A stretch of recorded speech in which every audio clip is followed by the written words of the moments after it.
Bismillahirrahmanirrahim.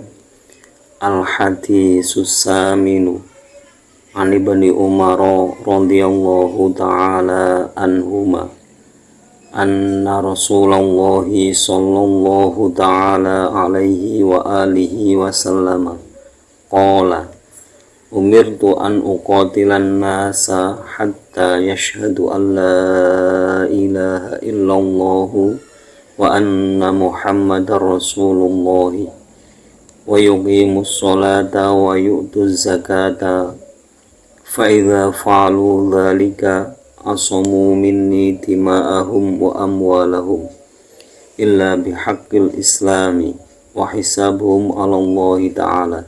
Rawahul Bukhari wa Muslim. Bismillahirrahmanirrahim. Al-hadisus saminu utawi iki iku hadis kang kaping 8. Ani Ibnu Umar kacerita saking Ibnu Umar radhiyallahu muga-muga ngrindani Allah sapa Allah ta'ala halim maha luhur sapa Allah anhuma ing Ibnu lan Umar. Anna Rasulullah sallallahu ta'ala alaihi wa alihi wasallam sak temene Kanjeng Rasulullah sallallahu alaihi wa alihi wasallam sallamu kiparing rahmat ta'zim Allahu sapa Allah ta'ala halimah luhur sapa Allah alaihi ing atase Rasulullah wa alihi lan ing atase keluargane Rasulullah wasallama lan rahmat keselamatan. Qala iku dawuh sapa Rasulullah rupane dawuh umirtu an uqatilan nasa ila akhirih.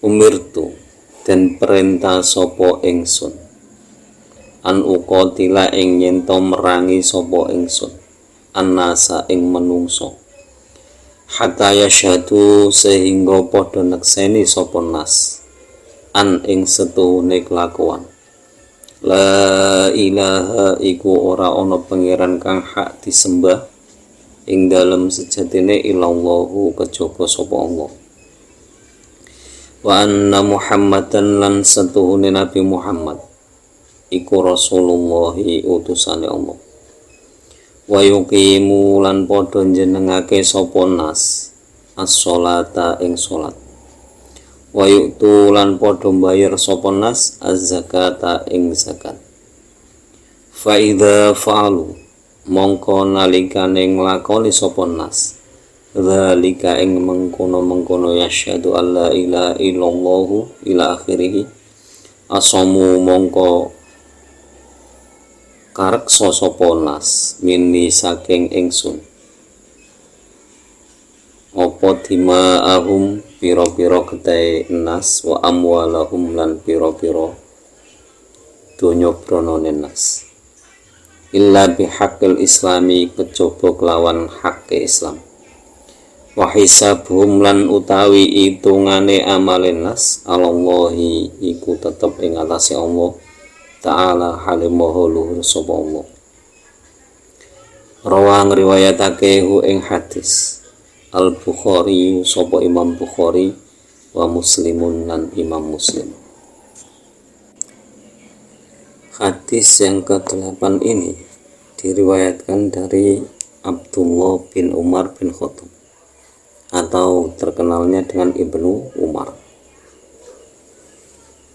Ibnu Umar itu menjelaskan bahwa sesungguhnya Rasulullah Muhammad sallallahu alaihi wasallam itu bersabda bahwa saya diperintahkan untuk memerangi manusia sampai manusia tersebut bersaksi bahwa tidak ada Tuhan selain Allah dan bersaksi bahwa sesungguhnya Nabi Muhammad adalah utusan Allah. Kemudian manusia tersebut mendirikan sholat menunaikan zakat. Jadi 3 hal. Jadi poin utama agama itu yang tidak bisa ditinggal adalah syahadat, sholat, dan zakat. Karena ketiga hal tersebut kalau ditinggalkan otomatis keislaman seseorang itu tidak kelihatan. Ya, kenapa? Sehingga timbul pertanyaan kan, kok puasa dan haji kok tidak disebutkan di hadis ini kan? Nah, perlu diketahui lagi sebelum penjelasan lebih lanjut.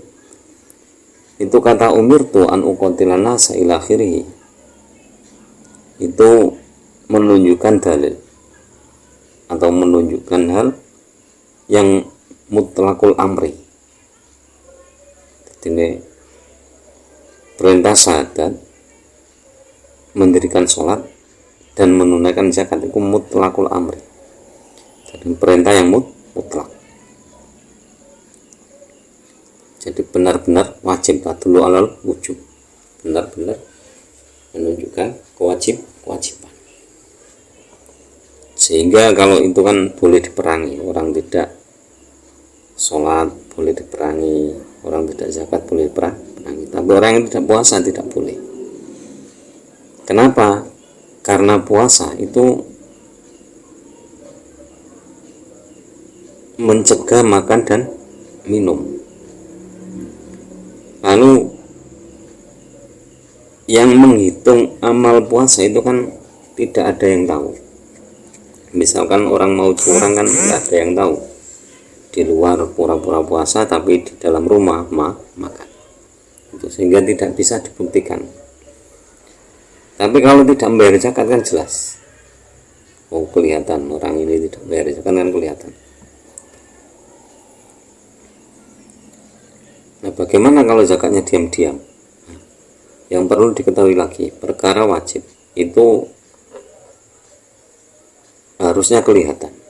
Jadi melakukan hal-hal yang wajib itu harusnya diperlihatkan, asal jangan sampai riya.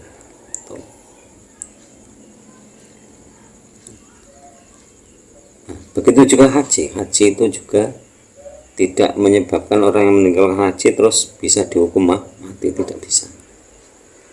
Karena tidak semua orang bisa menjalankan haji, dan bagi yang mampu.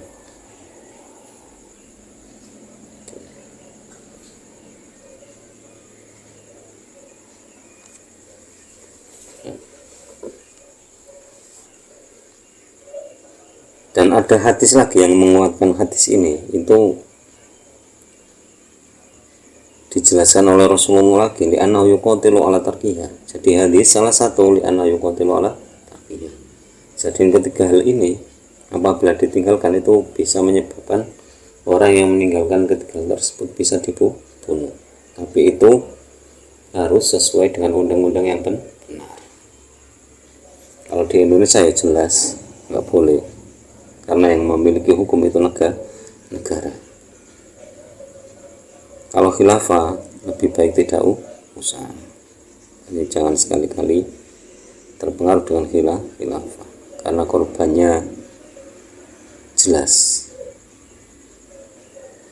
Kalau yang tidak kurang paham dengan hal itu, silakan membaca sejarah bagaimana Sayyidina Husain, Sayyidina Hasan, nasibnya itu bagaimana.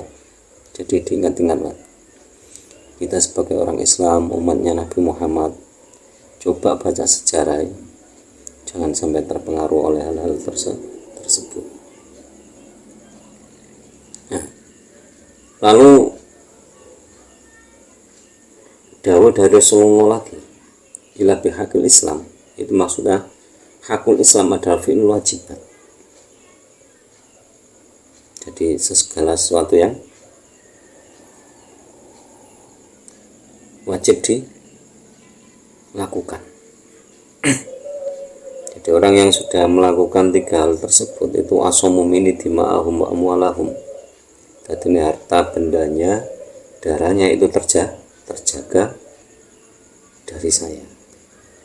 Maksudnya itu dijaga benar-benar oleh agama. Jadi tidak boleh diambil. Jadi tidak boleh mengambil harta orang Islam, itu tidak boleh. Membunuh, menumpangkan darah orang Islam tidak boleh. Haram hukumnya.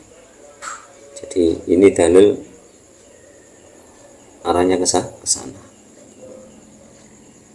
Jadi asomumin dima'ahum, itu terjaganya darah mereka dan harta mereka. Jadi kalau misalkan bagaimana saya ingin memiliki hartanya A, ya harus dengan bihaqil Islam. Bihaqil Islam gimana ya? Misalkan pengen tahu rasanya uang si A, yuk kita jual apa, akhirnya kan dibeli sama si A, kita bisa merasakan uangnya si A, itu kan halal. Tapi kalau merampas langsung itu hukumnya haram, tidak boleh.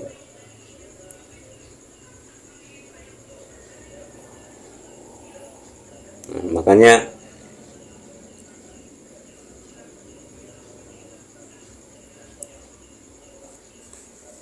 orang yang meninggalkan perkara wajib, misalkan tadi seperti apa, bowot itu orang yang membangkang pemerintahan yang sah, terus perampok, begal,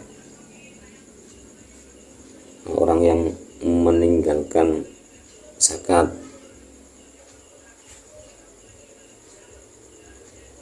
itu jaza kita luhu, boleh dibunuh. Jadi bowot itu boleh dibunuh,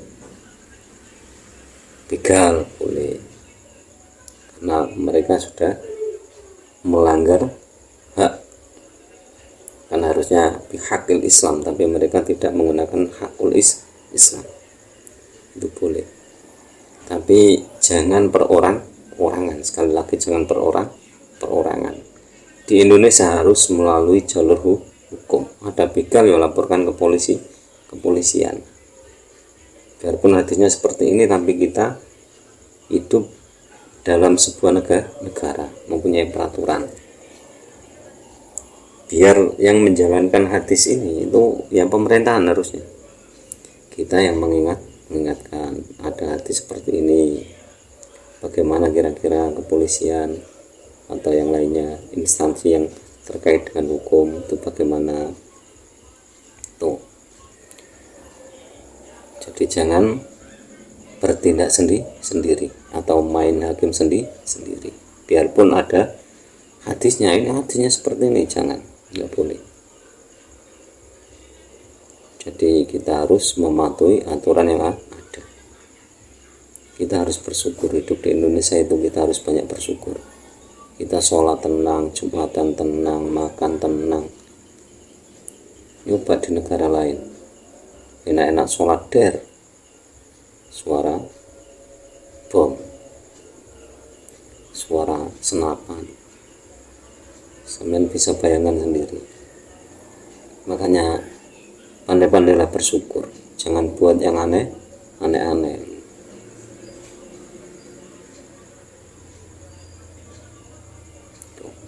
Jadi semua harus bihaqil Islam. Jadi ini mau mengambil harta orang Islam ya dengan haknya Islam, lewat jual beli itu kan bisa.